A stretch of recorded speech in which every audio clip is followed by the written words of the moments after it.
Hospital गया। हाँ। और मेरी दादी घर पे है। अच्छा, और मैं अपने पापा के साथ आई। पापा क्यों आए आपके यहाँ पे, किस लिए आए, किस काम से आए? PHE में काम करते हैं। पीएचई में काम करते हैं इसलिए आए हैं? मतलब बच्चों को लगता है कि पापा पीएचई में काम करते हैं, तो अब पापा का काम शायद यही है कि रोड पे जाके प्रदर्शन करना, ये लगता है आपको? ये देखिए, ये बच्चों को लगता है, हमें नहीं। अब आपको लगता है तो आप लोग भी अपनी राय जरूर दीजिएगा कमेंट बॉक्स में। अच्छा, मुझे ये बताओ, स्कूल जाते हो आप? स्कूल रोज जाते हो? रोज जाते हो। अच्छा, पापा को पैसे मिलते हैं, सैलरी मिलती है पापा को? नहीं मिलती सैलरी। पापा काम करते हैं, उनको सैलरी नहीं मिलती, फिर काम क्या करते हैं पापा? PHE में। पीएचई में। अच्छा, पापा पीएचई में काम करते हैं लेकिन उनको सैलरी नहीं मिलती। तो और भी है। 50 में पार लेने वाले कौन है? हम लोग।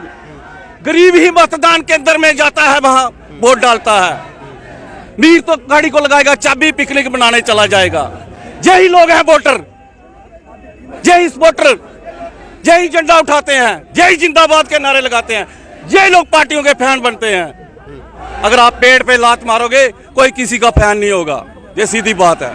अभी आप रो क्यों रहे हैं? रो क्यों? कोई साधन नहीं है, जिंदा रहने के लिए कोई साधन नहीं है, कोई भी ऐसा मतलब कोई काम नहीं है, कोई धंधा नहीं, सिर्फ इसी नौकरी पे गुजारा चलता था। 9,000 मिलते। वो 3 महीने के बाद मुझे बोला कि आप रिटायर हो। जब मुझे अगस्त के बाद सितंबर की तनख्वाह रोकी गई है, तो मुझे बोला यार आप तो रिटायर हो चुके हो। 17 अक्टूबर आप सभी को याद होगा। 17 अक्टूबर को अगर हम बात करें तो कंपनी बाग में तमाम पीएचई डेली वेजेस पहुंचे, जिसके बाद पानी जो है वो रोक दिया गया, पानी की सप्लाई को जो है वो बंद कर दिया गया।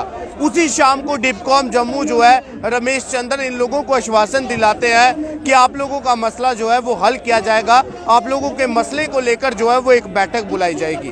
चिनार न्यूज अपडेट ने आप लोगों को खबर दिखाई, पीएचई डेली वेजेस के साथ बातचीत की, जिसमें पीएचई डेली वेजेस ने ये कहा कि अगर रमेश चंद्र डिपकॉम जम्मू हमारी इस बात को नहीं मानते हैं तो एक बड़ी एजिटेशन, एक बड़ा घेराव जो है वो डिपकॉम ऑफिस का भी होगा। फिर जिसकी जिम्मेवारी डिपकॉम जम्मू करे तो रमेश चंद्र की होगी। मैं आपको बता दूं कि आज उसके परिणाम साफ तौर पर आप लोग जरूर देख सकते हैं। और ये छोटी बच्ची अपने परिवार वालों के साथ यहाँ पर आई है, क्योंकि परिवार वाले मजबूर हैं, घर पे बच्चे को अकेला नहीं छोड़ सकते, बच्चों को साथ लेकर आए हैं। सबसे पहले हम इस बच्ची से ही बात करेंगे। क्या नाम है आपका? कीर्ति। क्या नाम है? कीर्ति। अच्छा कीर्ति, मुझे बताओ आप किसके साथ आए हो यहाँ पे? पापा के साथ। पापा के साथ आए हो। पापा के साथ क्यों आए हो आप यहाँ पे? मेरी मम्मा हॉस्पिटल गया। हाँ। और मेरी दादी घर पे है। अच्छा, और मैं अपने पापा के साथ आई। पापा क्यों आए आपके यहाँ पे, किस लिए आए, किस काम से आए? PHE में काम करते हैं। पीएचई में काम करते हैं इसलिए आए हैं? मतलब बच्चों को लगता है कि पापा पीएचई में काम करते हैं, तो अब पापा का काम शायद यही है कि रोड पे जाके प्रदर्शन करना, ये लगता है आपको? ये देखिए, ये बच्चों को लगता है, हमें नहीं। अब आपको लगता है तो आप लोग भी अपनी राय जरूर दीजिएगा कमेंट बॉक्स में। अच्छा, मुझे ये बताओ, स्कूल जाते हो आप? स्कूल रोज जाते हो? रोज जाते हो। अच्छा, पापा को पैसे मिलते हैं, सैलरी मिलती है पापा को? नहीं मिलती सैलरी। पापा काम करते हैं, उनको सैलरी नहीं मिलती, फिर काम क्या करते हैं पापा? PHE में। पीएचई में। अच्छा, पापा पीएचई में काम करते हैं लेकिन उनको सैलरी नहीं मिलती। तो और भी है, इनसे बात करेंगे, बच्चों को ज़्यादा जानकारी नहीं है, इनसे बात करेंगे। ये बच्ची है छोटी सी, इसका कहना है कि पापा पीएचई में काम करते हैं इसलिए यहाँ पे प्रदर्शन करने के लिए आए हैं। पापा पीएचई में काम करते हैं इसलिए उनको सैलरी नहीं मिलती, उसे लेकर आप क्या? देखिए, हद से ज़्यादा बच्चे जो स्कूल से निकाल दिए जाते हैं, किसी के पास फीस नहीं होती है, और टीचर भी उनको बार बार घर भेजते हैं। ये देखिए, हमारे यूनाइटेड फ्रंट का मेंबर होने के नाते आज हमारे एक वर्कर की बेटी जो बच्ची हमारे साथ खड़ी है, ये बच्ची का कहना है मेरे पापा को कितनी देर हो गई कभी पे नहीं मिलती है, कभी मिलती है। 70 महीने की पेंडिंग बेसिस है। जिनके बच्चे सड़कों पे आ गए हैं, इससे बड़ा और शेम की क्या बात हो सकती है। जैसे एक सांबा का हमारा एक डेली विजर भाई जो दवाई नहीं ले सका, वो बेचारा ऐसे ही दुनिया छोड़ के चला गया। बड़ी शेम की बात होती है जब हम लोग कहीं स्टेज पे खड़े होते हैं, कोई भाषण देते हैं, वहां पे बड़ी बड़ी बातें करते हैं, लेकिन एक गरीब आदमी जो सड़कों पे आ जाता है, आज उसकी हालत देखिए क्या हो गई है। आधे से ज्यादा डेली विजर भाई जो हमारे सुसाइड कर चुके हैं, उनका जिम्मेवार कौन है? आधे से ज्यादा रिटायर हो चुके हैं, वो घर चले गए हैं खाली हाथ, उनका जिम्मेवार कौन है? आज देखिए, ये देखो भीड़, ये कोई नेता की रैली नहीं है, ये सताए हुए टेलीविजन है, ये सताए हुए टेलीविजन है। कोई 45 का हो रहा है, कोई 55 का हो रहा है, कोई 50 का हो रहा है।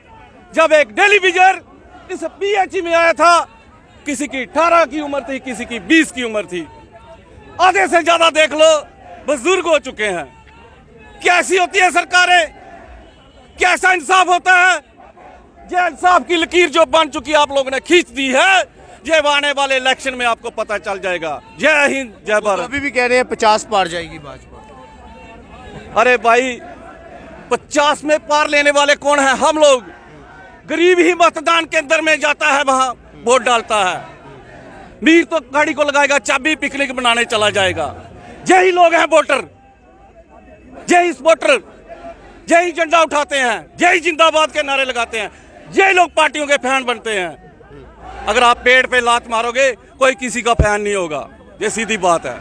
बिल्कुल देख सकते हैं, कीर्ति के पापा भी हैं, इनसे भी हम बात जरूर करेंगे। आपकी बेटी को लगता है कि आप पीएचई में काम करते हैं, इसलिए प्रदर्शन करने के लिए आए? हाँ जी सर। भाई मेरे को 2005 में लगा था मैं, तो ये ऐसे ही काम का जो चलता है, आधा आगे आधा पीछे, तो समय पे तनख्वाह नहीं मिलती और घर का जो पालन पोषण बहुत ख़राब चलता है। और जो मिलता है पैसा वो जहाँ स्कूल दिए जाओ, जहाँ दुकान पर, वो खुद जो आने जाने का जो किराया वो भी नहीं बढ़ता है।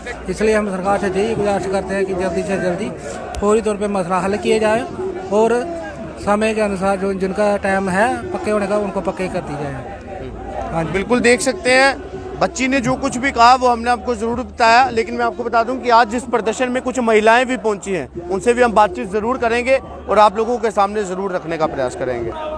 ये कुछ कहना चाहते हैं, इनसे बात करेंगे। पहले जी, मैं पहले आपका शुक्रिया अदा करता हूँ। 1996 में मैं इस पीएचई में ज्वाइन हुआ था और 22/2008 में 8वें महीने में मुझे रिटायर किया गया।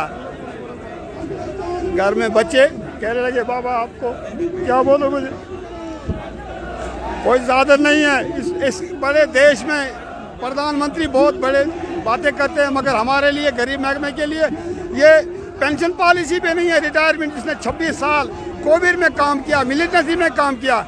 मैं मंडी डिस्ट्रिक्ट पुलिस बुड्ढा अमरनाथ से आया हूँ। जब भी यात्रा जाती है, हमने दिन रात वहाँ काम किया, इलाके में काम किया। 1996 से लेकर आज तक 2022 में मुझे रिटायर कर दिया गया। जैसे मैं घर से आया हूँ वैसे में। अभी आप रो क्यों रहे हैं? कोई साधन नहीं है, जिंदा रहने के लिए कोई साधन नहीं है, कोई भी ऐसा मतलब कोई काम नहीं है, कोई धंधा नहीं। सिर्फ इसी नौकरी पे गुजारा चलता था, 9,000 मिलते। वो 3 महीने के बाद मुझे बोला कि आप रिटायर हो। जब मुझे अगस्त के बाद सितंबर की तनख्वाह रोकी गई है, तो मुझे बोला यार आप तो रिटायर हो चुके हो। 3 महीने 10वें महीने मुझे वो बोला कि आप रिटायर हो चुके हो। वो 3 महीने मुझे एक्स्ट्रा काम कराया गया। हम आपकी वसादत से सरकार से ये कहना चाहते हैं कि कम से कम ये जो डेली वेज कोविड में, मिलिटेंसी में और इसके आगे पीछे भी काम किया है, कुछ पेंशन की पॉलिसी लागू हो। या तो हमें गोली मार दे कि हमारा हक नहीं है जिंदा रहने के लिए, है ना। इस वक्त सरकार ने तरह तरह की योजनाएं खोली हैं, मगर हमारे पीएचई के लिए जो रिटायर हो चुके हैं, जो मर गए हैं, उनके लिए कोई। हमारे बच्चे घर में खुशी कह रहे थे, बाबा लड्डू लाना। अभी आपको रिटायर कर दिया गया? रिटायर कर दिया गया, मुझे कुछ नहीं मिला है बिल्कुल। अब आप किस लिए पहुंचे? हम इसी अपनी मजबूरी के लिए यहाँ पहुँचा हूँ कि आप साथियों, जम्मू की इन साथियों की मदद से और गवर्नमेंट को ये पैगाम पहुँचाएं कि वहाँ हमारा कोई इतना रोड नहीं जमा। आपको रिटायर किस लिए किया गया? आपकी एज हो गई है? एज हो गई है मेरी, एज हो गई है मेरी। डीआर डिपार्टमेंट कुछ नहीं मिला, कुछ नहीं मिला। बस वही तनख्वाह जो अगस्त में मिली थी, उसके अलावा कुछ नहीं मिला आज तक। ना कोई पेंडिंग वेजेस थी वो मिल गई? वो भी नहीं मिली है, कुछ भी। वो भी कम मिली। वो 72 महीने की पे थी हमारी। 72 महीने की थी, वो भी कम बनाया ऑफिस में। मेरे हाथ में कुछ नहीं था क्लर्कों के लिए। उनकी जो बड़े अफसर हैं, आपने उनके साथ बात की? हाँ, की थी बात, मगर बात नहीं। उन बोला ये आपको मिलेगी जी, बस जो बनाया था वो कम बनाया। जो हमारी तनख्वाह बनाई है बस सर, वो कम बनाई है। आपकी वसादत से मैं ये गवर्नमेंट LG इंतजामिया से कहता हूँ कि कुछ इंतजाम करे। अभी इंसान झूठ जरूर कह सकता है, लेकिन उसके आंसू कभी झूठ नहीं कहते। ये बिल्कुल नहीं है, घर में भूखे मर रहे, कोई साधन नहीं है। है ना, कुछ साथियों ने मेरी मदद की, किराए के लिए मुझे दिया, किराया दिया, मैं जम्मू आया हूँ। वो क्या कहते हैं, रवि हंस भाई साहब ने बोला कि आप जम्मू आ जाओ, वहाँ हमारा प्रोग्राम है, आप वहाँ पहुँचाओ। तो किसी तरह मैं जम्मू पहुँचा हूँ और है ना, आपकी वसादत से LG इंतजामिया को ये अपील करता हूँ, ये मोतबाना गुजारिश करता हूँ कि कम से कम हमारे लिए पेंशन का कुछ तो कुछ मिलना चाहिए हमें। जो डेली वेज सरकार ने हमें पक्का नहीं किया, इसमें हमारा क्या दोष है? गवर्नमेंट ने हमें पक्का नहीं किया, हमारा क्या दोष है? 26 साल जब आपने इस डिपार्टमेंट को ज्वाइन किया था, उस समय आपने क्या सोचा था? उस समय यही सोचा था कि दुनिया मुलाजम हो जाती है, हमें भी परमानेंट करेंगे, हमें भी कुछ रिटायरमेंट पे कुछ मिले। आपने सोचा होगा कि मेरा परिवार अब जो है वो सबर जाएगा, बन जाएगा, मगर नहीं, सबरा नहीं। इस वक्त हम परिवार के जो गुनाहगार हैं और बिखर गए। हाँ, परिवार के जुम्मेवार हैं, आपके बच्चों के लिए कुछ नहीं, कोई साधन नहीं बचा, कुछ नहीं है, कर्जे के नीचे दब गए हैं। क्या नाम है आपका? मोहम्मद शफी है, मैं पुलिस से आया हूँ। हाँ, बुड्ढा अमरनाथ से मैं। मोहम्मद शफी साहब इस वक्त हमारे साथ थे, जो कि पुंछ के रहने वाले हैं। इनको इनके डिपार्टमेंट ने रिटायर कर दिया, लेकिन आपने देखा होगा अक्सर रिटायरमेंट में बहुत कुछ दिया जाता है, लेकिन ये मोहम्मद शफी साहब को माफ़ कीजिएगा, इनके डिपार्टमेंट ने कुछ भी नहीं दिया, बल्कि जिन उम्मीदों से इन्होंने इस डिपार्टमेंट को ज्वाइन किया था, उनकी वो उम्मीदें भी तोड़ दी गई।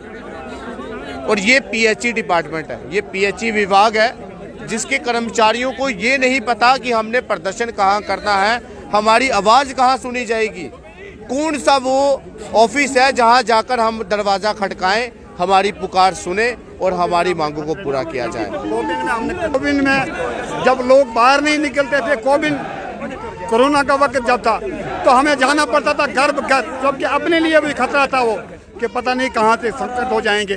कोविड में हमने कंटिन्यू काम किया है, जबकि जिस वक्त लोगों को ये आदेश था कि घर से बाहर ना निकले, तो हमें जाना पड़ता था हर जगह, हर गांव में, हर मोहल्ले में पानी देने के लिए। और उसका सिला ये कोरोना वॉरियर जरूर थे ये, क्योंकि कोविड में कोई घर ऐसा नहीं होगा जहां पानी नहीं पहुंचा होगा, और पानी पहुंचाने वाले यही लोग थे, ये पुंछ के रहने वाले हैं। लेकिन मैं आपको बता दूं, जो हक इनको मिलना चाहिए था वो सरकार ने नहीं दिया। अब सरकार से यही गुहार लगा रहे हैं कि हमारा हक हमें वापस लौटाइए, अन्यथा जो 50 पार का जो सपना है उसे भी भूल जाइए। और भी लोग हैं, उनसे भी बात जरूर करें।